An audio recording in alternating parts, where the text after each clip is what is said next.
300 yil uxlagan odamlar haqida eshitganmisizlar? Qur'oni Karimning Kahf surasi bu haqida bizga bayon qiladi. Allohning himmati va qudrati bilan 300 yil uxlab ham o'lmagan 7 mo'min musulmon odam haqida aytadi bizga.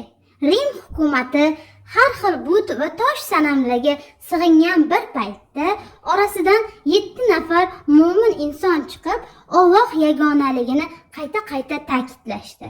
Unda Rim hukumati ularga sizlarga 3 kun muhlat, bizani but sanamlarimizga sig'inasiz yoki sizlarni o'ldiramiz deyishdi. Shunda Ashobul Kahf egalari yo'q, biz undan ko'ra bu shahardan bosh olib ketamiz deyishdi va g'orga borib yashirinishdi. Ular o'sha g'orda bir zum uyquga ketamiz deb o'ylashdi, lekin oradan 300 yil o'tgandan keyingina uyg'onishdi. Ular bilan ularga sherik bo'lgan ularning bir iti ham bor edi.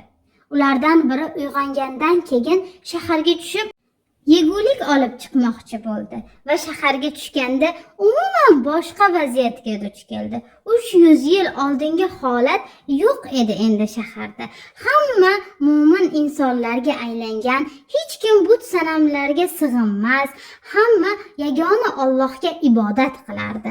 Har xil but sanamlar o'rnida shaharda cherkovlar, chiroyli ibodatxonalar borligini ko'rishdi va Allohga shukronalar etishdi.